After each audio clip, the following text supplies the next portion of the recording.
안녕하세요. 법대생 TV의 법대생이 아니라 이제부터 저는 그 밥대생이라고 할 거예요. 저는 이제 밥대생입니다, 여러분들. 밥대생 TV의 밥대생이에요. 그 밥대생의 그 의미가 뭐냐면 저희 뭔가 제가 채널을 운영하면서 뭔가 법대생이라고 하니까 되게 채널의 컨텐츠 자체가 법과 관련된 거에만 한정이 되는 느낌이 있고 뭔가 좀 너무 딱딱하다는 느낌도 많이 받고 해서요. 근데 저는 너무 딱딱한 채널을 운영하고 싶진 않거든요. 그래서 어, 법대생보다는 밥대생이 좋을 것 같아서 앞으로 저는 제 채널명을 밥대생이라고 바꿨습니다. 어, 밥대생이 그냥 뭐 완전히 의미가 없는 이름은 아니에요. 어, 저희 나름 제가 수업을 들을 때 저희 학교에서 수업을 들을 때 제가 좀 나름 좋아하는 그 교수님께서 항상 이런 말씀을 많이 하셨어요. 제가 그 교수님 수업을 한 3년 정도를 들었는데 한 그 말씀을 한 5번 들은 것 같아요. 얘들아, 법학은 말이다, 밥학이다. 그러는 거예요. 법학은 밥학이래요. 그 밥만 먹고 공부만 한다고 하면 법 잘하게 된다고 해서, 그래서 그 교수님께서 법학은 밥학이라고 하더라고요. 그래서 뭐 그런가 보다 하고 있었는데, 뭔가 제가 앞으로 채널을 좀 더 유연하게, 그리고 또 부드럽게, 또 너무 딱딱하지 않게 운영하려는 그런 취지도 있고, 그리고 그 말 자체도 되게 법대생으로서 되게 나름 정체성 완전히 상실하는 것 같지도 않고, 딱 저한테 잘 어울리는 이름인 것 같아요. 또 제가 법대생이라고 하면 막 법 전문가 같은 느낌이, 막 전문가 그런 것도 아니고 그냥 일개 학부생인데 막 그냥 법을 가지고 뭔가 너무 그런다는 느낌이 나서, 그래서 그냥 저는 그냥 가볍게, 앞으로 저를 가볍게 봐달라고 밥대생이라고 지었습니다. 나중에 또 바꿀 수도 있어요. 그 나중에는 또 제가 갖고 있는 뭐 사회적 위치가 또 달라지게 되면 그거에 맞게 해서 제 채널명을 바꾸겠죠. 일단은 저는 저를 밥대생이라고 하겠습니다. 네, 밥대생 TV의 밥대생입니다. 그 밥대생 TV 바로 시작하도록 하겠습니다. 네, 오늘 할 거는 저번에는 그걸 했죠. 소정근로시간과 법정근로시간, 그리고 그 중에서도 소정근로시간의 합의의 효력에 대해서 알아봤는데요. 오늘은 연장근로의 합의의 주체와 합의를 누가 하는가, 어떻게 하는가, 그리고 합의의 방법에 대해서 한번 알아보도록 하려고 해요. 그리고 그러면 그 전에 연장근로에 대한 그 개념을 먼저 알아보고, 그 이후에 제가 방금 말씀드린 거를 설명을 해보도록 하겠습니다. 네, 그러면 바로 들어갑시다. 화면을 봐주세요. 네, 그러면 바로 연장근로의 개념을 먼저 알아보도록 할게요. 연장근로의 개념. 자, 연장근로란 무엇인가? 저번에 제가 말씀드린 법정근로시간과 그 소정근로시간의 개념 기억하시죠? 그 중에서 그 법정근로시간의 개념을 살짝 복기를 해보면, 법정근로시간이란 그 근로기준법이 일정한 상한선, 근로시간에 있어서 일정한 상한선을 정해둠으로써 그 사용자가 근로자를 노예처럼 부려먹지 못하도록, 그리고 근로자도 여가를 누릴 수 있도록 하기 위해서 일정한 상한선을 정해두고 있는데, 그게 바로 뭐다? 법정근로시간이다 라는 걸 저번에 말씀을 드렸어요. 근로시간. 근데 이런 법정근로시간을 초과해서 사용하는 것, 그러니까 원칙적으로 이 법정근로시간 범위 내에서만 근로자를 사용할 수 있는 건데, 그것을 초과하는 범위에서 근로를 시킬 수 있을 것인가에 대해서 제가 저번에도 살짝 말씀을 드렸지만, 원칙적으로는 제한된다. 왜냐면 근로자를 노예처럼 부려먹으면 안 되니까 딱 그 상한선 내에서만 원칙적으로 쓰게 해야 된다. 이게 원칙인데, 근데 예외적으로는 또 허용을 하는 경우가 있어요. 일정한 요건이 충족이 되면 연장근로가 허용이 됩니다. 네, 그 연장근로를 어느 경우에 허용을 하게 되냐? 근로기준법 제 53조에서 정하고 있는데요. 그걸 한번 볼까요? 네, 여기 53조를 보게 되면 연장근로의 제한이라고 나와서 1항을 봅시다. 네, 그 당사자 간의 합의하면 한 주간에 일주에 12시간 한도로 근로시간을 연장을 할 수 있다. 이렇게 나와 있어요. 그 합의 당사자 간의 합의를 하면 그 근로시간 연장할 수 있다. 이렇게 나와 있는데요. 그 제가 아까 말씀드렸다시피 연장 근로는 원칙적으로 제한이 되지만 그 일정한 요건이 충족이 되는 경우에 허용이 된다고 말씀을 드렸어요. 근데 그 일정한 요건 중에 하나가 뭐 합의 연장근로자와 사용자 간의 합의가 있는 경우가 있다는 거죠.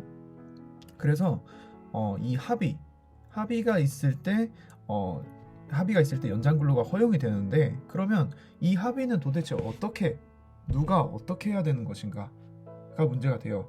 그러니까 뭐 개별 근로자, 일단 누가의 측면에서 보면, 그러니까 연장근로 합의의 주체, 그 누가의 측면에서 보면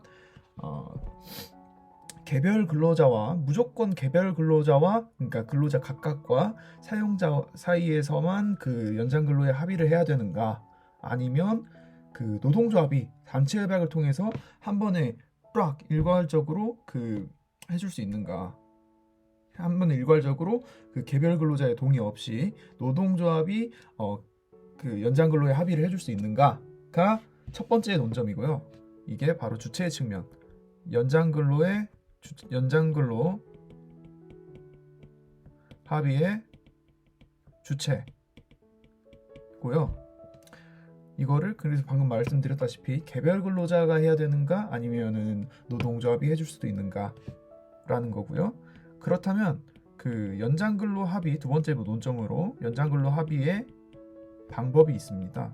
그러니까 연장근로 합의를 매일매일, 연장근로가 필요할 때마다 그때마다 매일매일 연장근로에 합의를 해줘야 되는가, 아니면 이거 너무 번거롭다, 어떻게 연장근로가 필요할 때마다 맨날 합의를 하냐 해서 단협이나 취업규칙에 딱 정해놓고 이러이러한 사정이 발생하면 연장근로를 실시한다 라는 걸 사전에 딱 못 박아두고, 나중에 그런 사정이 발생할 때마다 별도의 합의 없이 근로자에게 연장근로를 시킬 수 있는지가 문제가 됐는데요. 먼저 그 연장근로 합의의 주체는, 먼저 두 문자부터 말씀을 드리고 갈게요. 네, 원칙, 원칙은 개합, 예외, 개합 박제 하지 않는 범위 내에서는 단합도 가능하다. 이렇게 외워두면 되고요. 그리고 연장근로 합의의 방법은 일단 1번부터 하고 갈까요? 네, 1번. 그럼 연장근로 합의 주체, 이 원칙은 개합, 예외 개합 박제하지 않는 범위 내에서는 단합도 가능하다라는 건데요. 이거에 대해서 좀 풀어서 설명을 드릴게요. 원칙, 개합, 개별 근로자와의 합의로 해야 된다. 이게 원칙이래요. 그렇겠죠? 내가 연장근로, 그러니까 내가 연장근로를 하는 건데 나랑 관계도 없는 다른 사람이, 노동조합이 관계가 없지는 않지만 그래도 내 육체적 피로의 그리고 육체적 정신적 피로의 회복을 내가 할지 말지는 내가 결정하는 건데, 노동조합이 그거 근로자가 노조 조합원아, 너 오늘 하루 연장근로 해, 쉬지 말고 좀 더 일해 라고 할 수 있는가라는 거죠.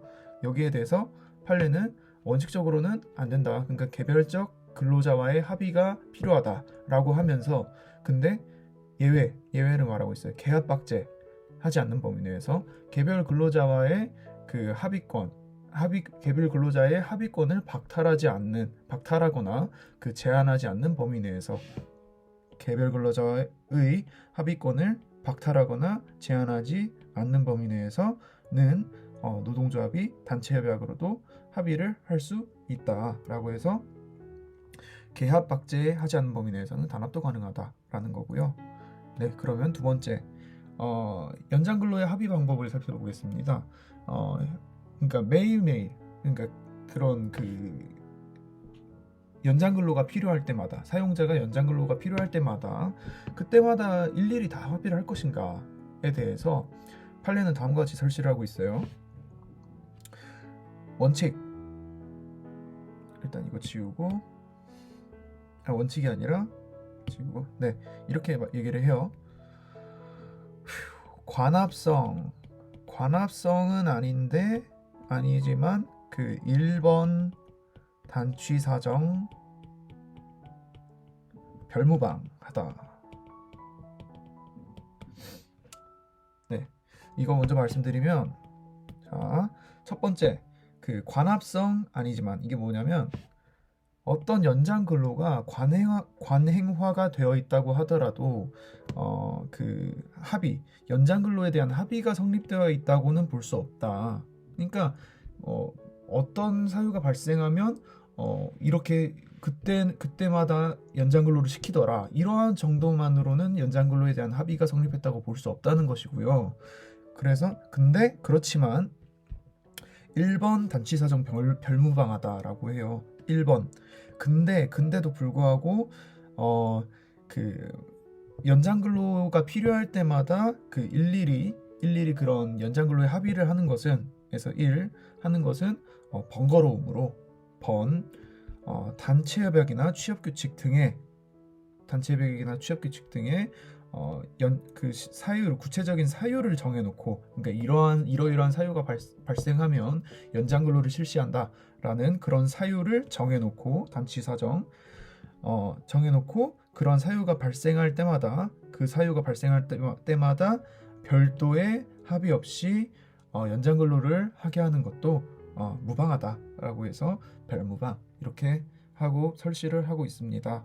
네, 그래서 정리를 하자면요, 첫 번째, 연장근로 합의에 대해서 그 주체와 또 그 방식의, 그 연장근로 합의의 방식이 이렇게 두 가지가 문제가 되는데, 그 첫 번째 주체 면에서는 누가 연장근로에 합의를 할 것인가. 첫 번째 주체, 원칙, 개별근로자와 합의해야 된다.